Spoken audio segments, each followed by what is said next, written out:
antes se encuentra con nosotros el general de la policía, Aldo Juan Ávila Novoa, director contra la trata de personas y tráfico ilícito de migrantes de la Policía Nacional del Perú. El sábado por la mañana culminaba un operativo, digamos, muy importante, con un gran despliegue de agentes y trabajo coordinado entre la policía peruana y la policía norteamericana, que daba como resultado la detención de 23 personas, 12 venezolanos, 11 peruanos, parte del conocido Tren de Aragua. Está con nosotros el general para comentarnos a qué se dedicaban estos 23 ahora detenidos y qué significa, cuál es el impacto que tiene este golpe, sin duda importante, a una de las organizaciones criminales también más grandes y peligrosas que tenemos en este momento frente a nosotros. General, muy buenos días y bienvenido.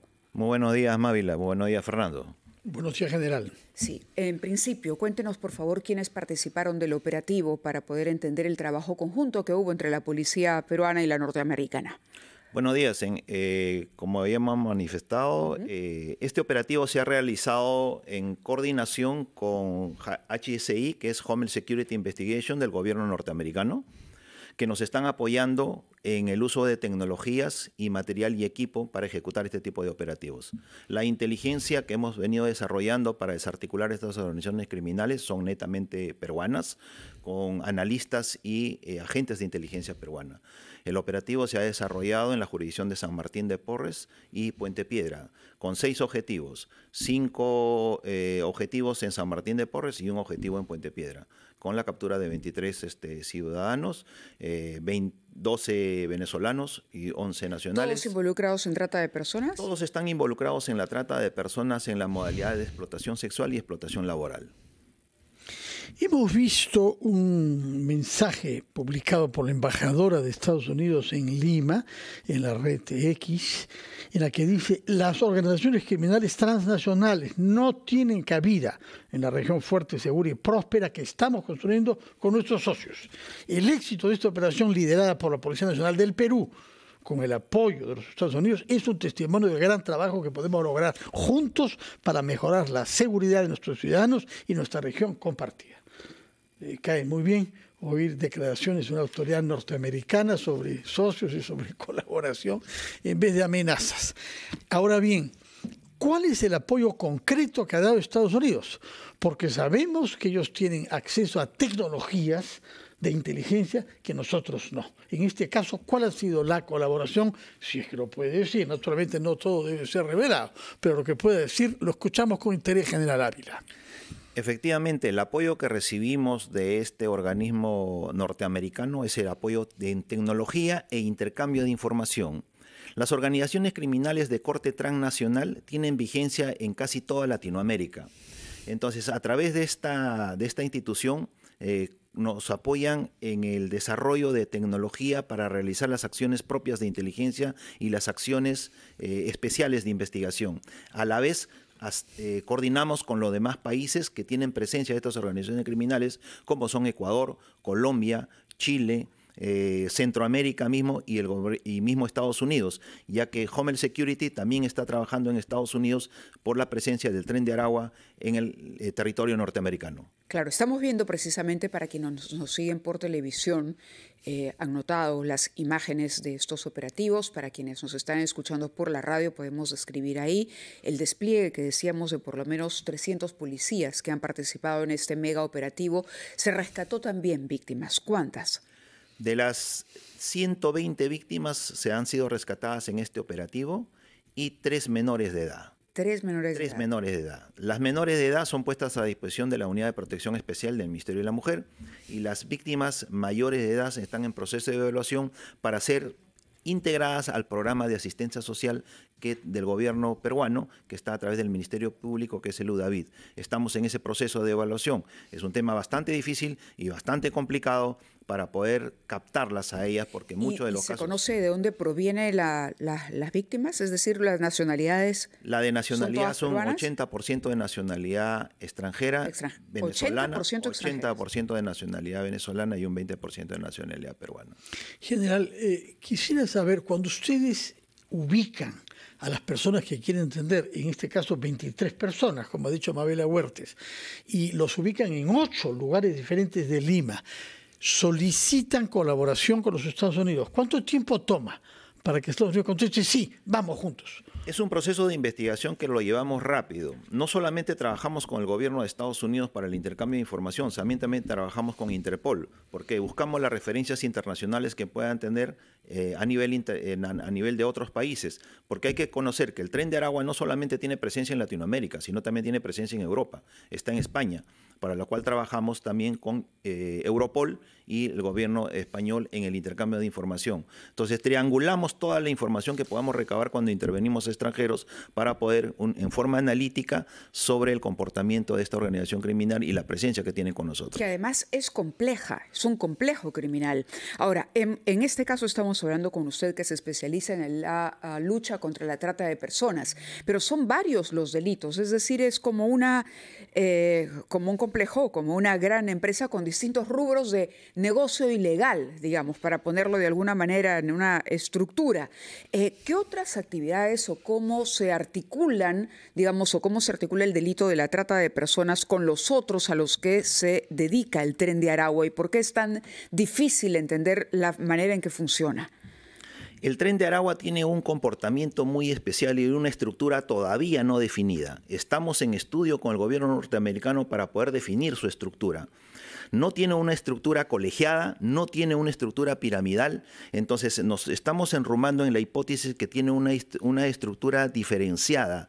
Toda vez de que los planes, que son los planes que están en el nivel superior, que son 3 dentro del niño guerrero, está Johan Petrica y está Larry Changa, sí, que supuestamente son los pranes, quiere decir los líderes de esta organización criminal. De ahí vienen los otros niveles, que son los luceros de la alta, luceros de la baja, que operan en determinadas compañías.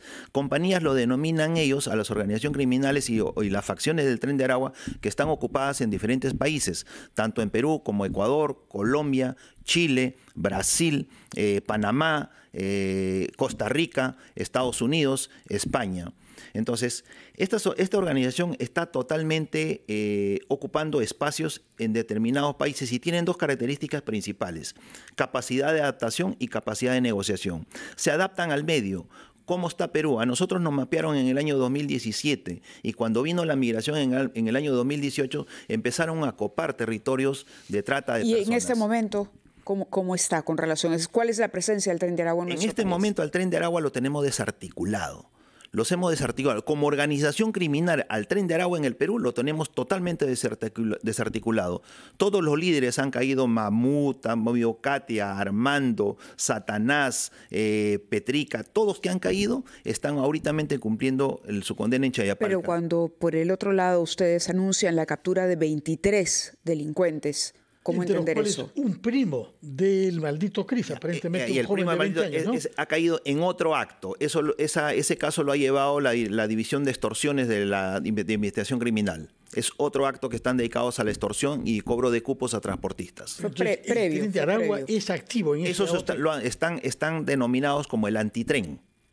No pertenecen al Tren de Aragua, están denominados como el antitren. Ajá. Entonces, cuando usted me dice si efectivamente pertenecen a la organización criminal del Tren de Aragua, pero son facciones. Entonces nosotros a los hijos de Dios los estamos combatiendo ya como facciones que los han denominado remanentes. Ahorita estamos atacando a los remanentes que quedan de esta organización. ¿Y cuántos quedan? Todavía no podría darle una cifra exacta cuántos quedan porque están ubicados en diferentes puntos del país a la cual ya los tenemos mapeado y estamos ya desarrollando operativos en forma conjunto. Este año es la segunda fase. La primera fase lo hemos ubicado en Hilo, donde hemos rescatado a 6 víctimas, 2 en Huaraz y 1 en Chiclayo, que también lo hemos llevado a cabo con apoyo de Homeland Security. Permítanos ir a una pausa general, digerir todas estas informaciones, Mávila, y saber que habían hijos de Dios metidos en esto, ¿no? Sí. Uno de los grupos, y sobre todo el antitren. Quisiera que nos explique cómo es que se ha subdividido o han aparecido grupos opuestos al Tren Aragua, igualmente que Venales que ellos, y sobre todo lo que corresponde a su responsabilidad, quiénes son los que están favoreciendo que entren clandestinamente a nuestro país extranjeros indocumentados. Esto no es espontáneo. Estos son bandas que están viviendo de ese tráfico ilícito. Yo quisiera que nos diga cuáles son esas bandas y a través de qué fronteras se está entrando clandestinamente a nuestro país. Los dirá inmediatamente después de la pausa, general Ávila. Con el general de la Policía Nacional, Aldo Ávila, que es el responsable en la policía de la lucha contra la trata de seres humanos y contra el tráfico de migrantes clandestinos. Nos ha dado cuenta de los éxitos que se han tenido, sobre todo a partir de los operativos que se han realizado estos últimos días y la manera como se ha logrado penetrar y capturar a dirigentes del Tren Aragua en el Perú. Pero al mismo tiempo nos ha dicho que esa es una estructura criminal confusa, que se adapta y que se modifica y que entra a otras actividades. Ustedes comenzaron teniendo éxitos en la lucha contra la prostitución en Lince, Tren de Aragua. Ahora estamos avanzados contra los extorsionadores y contra los que hacen tráfico, pero al mismo tiempo nos ha dicho que el Tren de Aragua está buscando penetrar, sobre pretexto de dar seguridad, al tema de la minería ilegal, que como sabemos en nuestro país es sumamente grave. Denos datos sobre eso, por favor. Sí, como ya les había manifestado, en estas dos características que tiene el Tren de Aragua, adaptabilidad y negociación, negocian con el crimen y son una suerte de facilitadores. Entran primero como darles seguridad. Entran como seguridad y luego se van adueñando del negocio criminal. En este caso, entraron en la minería ilegal como seguridad, y luego después desplazaron a los que estaban manejando este negocio ilegal. Claro. De igual manera, en el tráfico ilícito de drogas, tenemos información con la agencia norteamericana DEA de que el Tren de Aragua ya está en la trazabilidad de la droga que parte de Perú, que parte de Bolivia y que parte inclusive del Ecuador. En el Ecuador han negociado también con la organización criminal, los Lobos y los Choneros, para tratar de buscar la ruta marítima o la ruta terrestre de la droga. Por eso que la DEA está muy interesado en conversar con la policía peruana. Ya nos hemos reunido con ellos para forzar un grupo de tarea conjunta para poder analizar este fenómeno. General, permítanos, por favor, poder establecer enlace. Ya estamos comunicados desde República Dominicana con otro de nuestros invitados, el señor Pablo Ceballos, consultor chileno en crimen organizado. Él se encuentra en República Dominicana, está trabajando una investigación de campo precisamente, pero es una persona que ha estudiado mucho al Tren de Aragua y que precisamente sabe las razones por las cuales esta no es una estructura fácil de comprender, sino que opera, como decíamos, como un complejo criminal, con lógicas de una organización centralizada en ciertos niveles y descentralizada en otros. Doctor Ceballos, muy buenos días. Muy buenos días, María. Muy buenos días, Fernando. Buenos días. Un gran saludo al general. Sí, explíquenos, por favor, cuando se nos dice aquí que, en efecto, el Tren de Aragua está desarticulado, uno podría decir, bien, nos podemos sentir ahora tranquilos, pero lo que sucede con el Tren de Aragua es que se le corta un brazo y es como de ese mismo brazo aparecieran dos más. ¿Cómo entender lo que está ocurriendo? Y si bien nos acaba de decir el general que el Tren de Aragua prácticamente está desarticulado en nuestro país, entonces, ¿qué es lo que tenemos enfrente? ¿Quiénes son los enemigos a los que ahora tenemos enfrente? Es una pregunta muy interesante. Yo felicito lo que está haciendo Perú en ayudarnos a entender las lógicas del Tren de Aragua. De hecho, las primeras advertencias que recibimos en Chile, mi país donde trabajo y vivo, sobre el Tren de Aragua vino de las autoridades peruanas en el 2018. O sea, es interesante el trabajo de aprendizaje conjunto que están haciendo los diferentes organismos de cumplimiento de la ley en América Latina para entender este modelo criminal que es diferente a los modelos criminales tradicionales que estábamos acostumbrados a ver.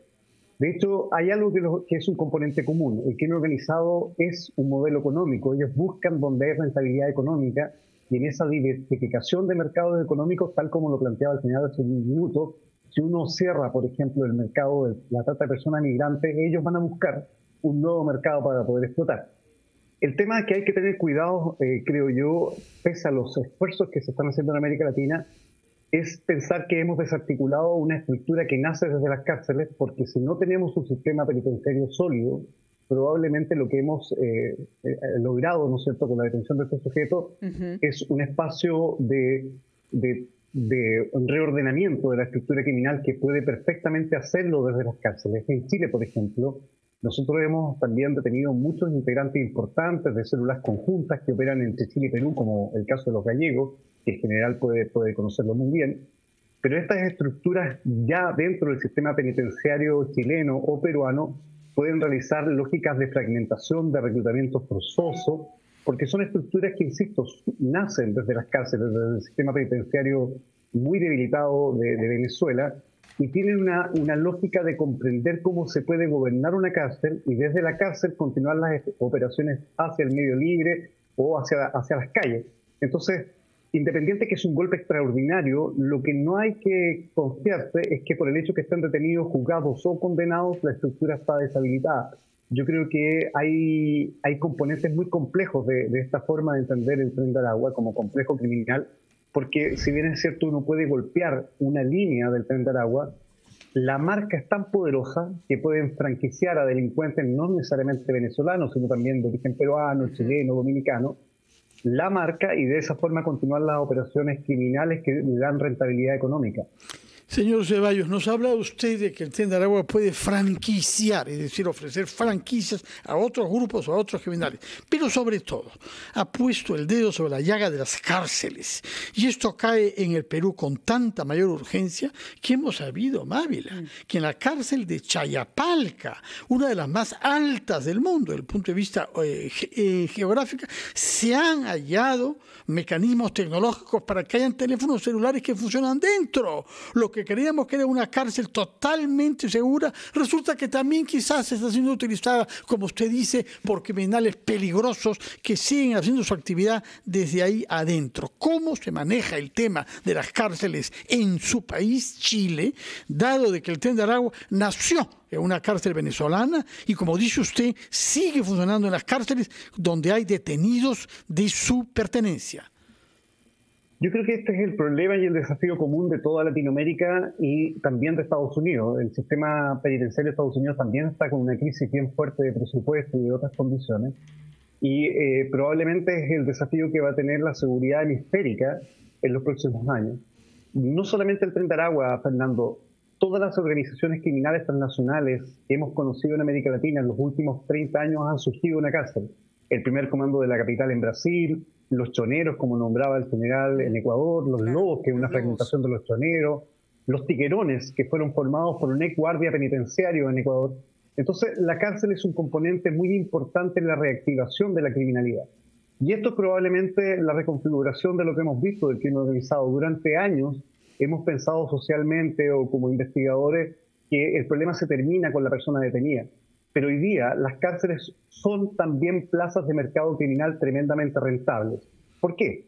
Porque, por ejemplo, una dosis de droga puede costar entre 13 y 10 veces más cara dentro de una cárcel que fuera de la cárcel. Claro. En Chile, por ejemplo, el 82% de las personas que ingresan al sistema cerrado, a la cárcel, ¿no es cierto?, en un circuito de día y noche encerrado, se declara consumidor de droga, el 82%. Increíble. Por lo tanto, si una organización criminal, sí. Claro, si una organización criminal puede dominar la venta de drogas dentro de un recinto penitenciario, el 82% del público activo le va a dar entre 7 a 10 veces más rentabilidad que hacerlo en medio libre. Que hacerlo, por lo tanto, claro, que hacerlo fuera.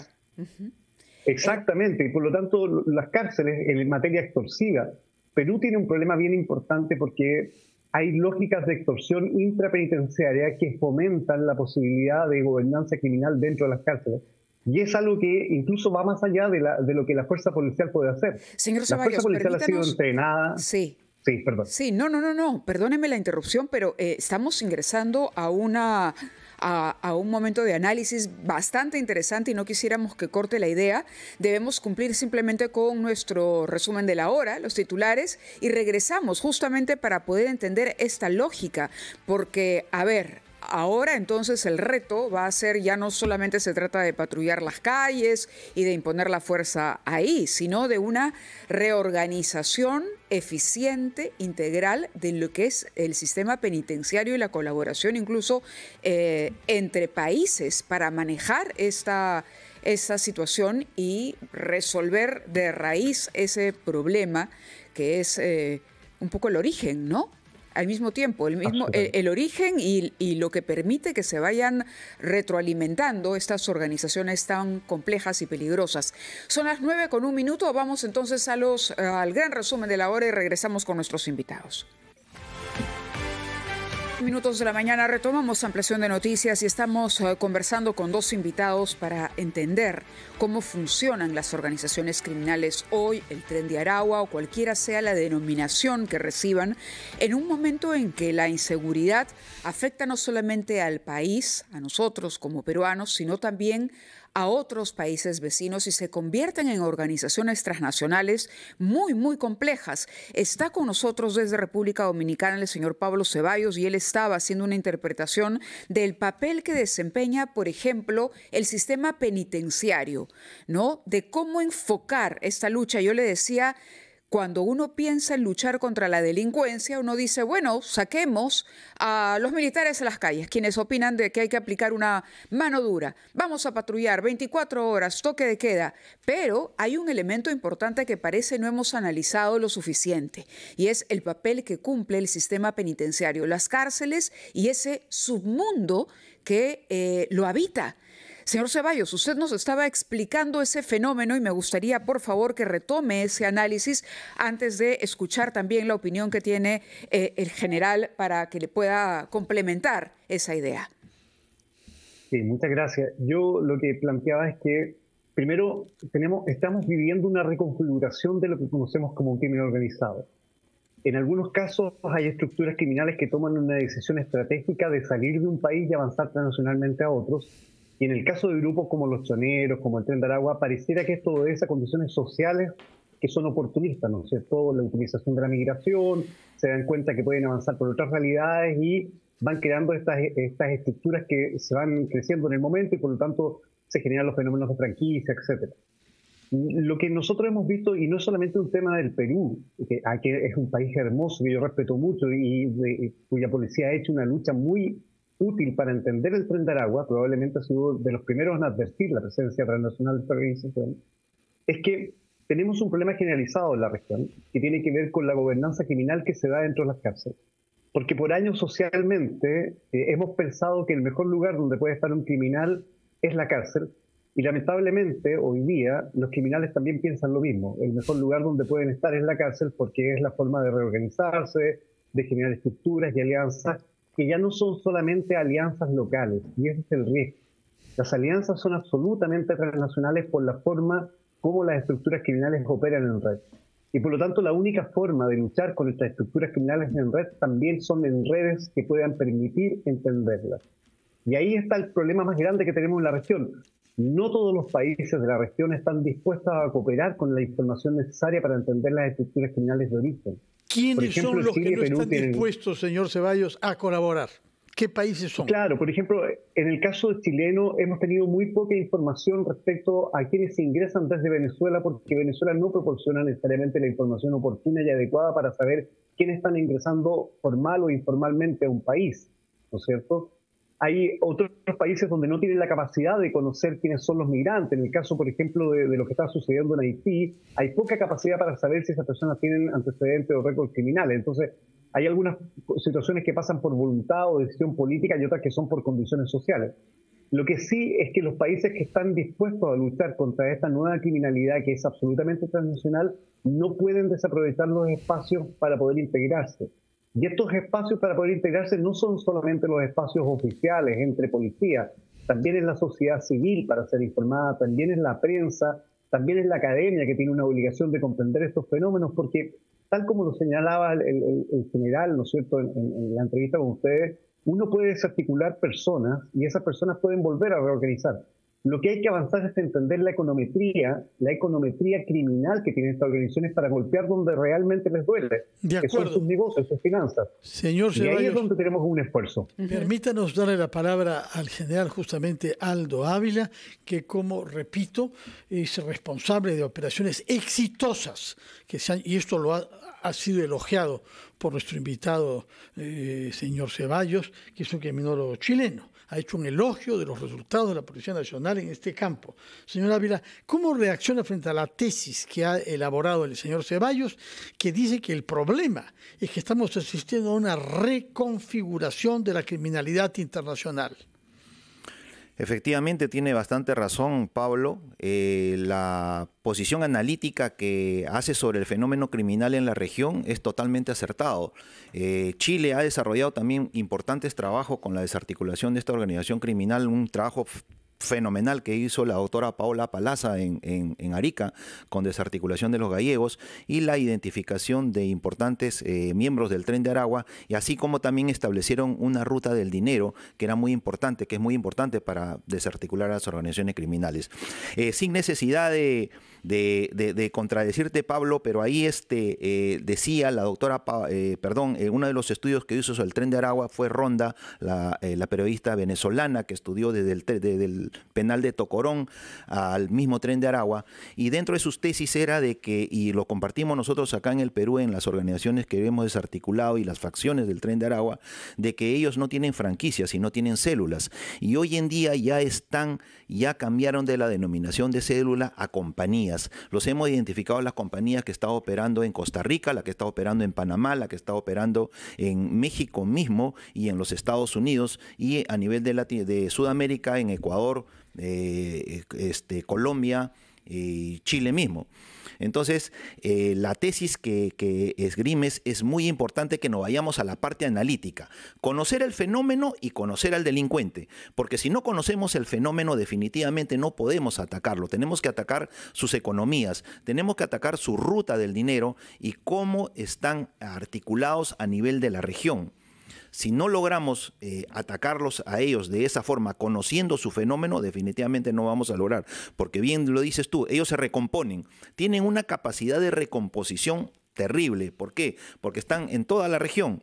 Y en Norteamérica mismo, y en España mismo, y están entrando en Europa. Ya tenemos conversaciones con España. Acabamos de tener unas conversaciones con Argentina para estar previniendo este fenómeno. Hace unos días nos desarrollamos en una reunión en el Cusco con los colegas argentinos para que ellos puedan tomar también precauciones sobre la presencia del Tren de Aragua en Argentina. Excelente posición la tuya, Pablo. Comparto contigo y te deseo muchos éxitos en el estudio que viene desarrollando, porque pocos se dedican a estudiar el fenómeno criminal con los riesgos, por supuesto, que conlleva ello, ¿no? Palabras finales, Pablo Ceballos, desde la República Dominicana.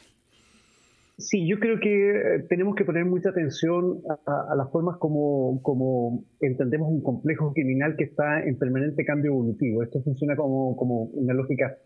Yo escribí un libro respecto a esto que se llama Un virus entre sombras. Funciona como una especie de virus, ¿no es cierto?, que tiene la capacidad de adaptarse y reproducirse según las condiciones del huésped.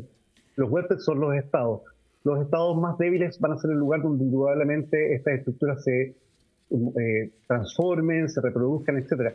Yo quisiera poner un punto en discusión final nomás para tenerlo en el futuro. Creo que a veces los fenómenos como convertir al Tren de Aragua en el único gran grupo criminal que está operando la región pueden ser peligrosos, porque la fragmentación de una lucha conjunta, pero no unida, sino conjunta entre diferentes países con objetivos diferentes para la desarticulación, puede generar fenómenos de fragmentación criminal que podrían ser incluso más peligrosos que el propio Tren de Aragua. Hoy día vemos, en el caso chileno solamente para comentar, que existen una especie de fraccionamiento, podríamos decir que franquicia, es algo discutible indudablemente, o pago de patente, pero estamos viendo un fenómeno de imitación, de utilización de una marca criminal que está generando bastante miedo en la población. Por lo tanto, lo más importante, Fernando, María y el general Aldo, es que estamos comprendiendo un fenómeno que cambia, que es dinámico, que lo que podemos tener hoy día como observación a lo mejor es una fotografía más bien del pasado, y tenemos que empezar a observar cómo estos cambios pueden ir produciendo también lógicas de afectación en lo que queda del medio, la sociedad. Muchas gracias. Muchas gracias a usted, Pablo Ceballos, criminólogo chileno, en este momento en la República Dominicana, Ávila. Hemos tenido acá al general Ávila, que nos ha dado algunos datos y nos ha hecho realmente sentirnos orgullosos por lo que ha dicho el señor Ceballos, que no anda regalando elogios, no anda regalando elogios, es una persona crítica, pero es positivo para nosotros, ¿no? Claro que sí. Muchísimas gracias, general, Muchas también gracias. a usted. Gracias al señor Ceballos. Y nosotros vamos a escuchar a nuestros anunciantes cuando son las 9:16.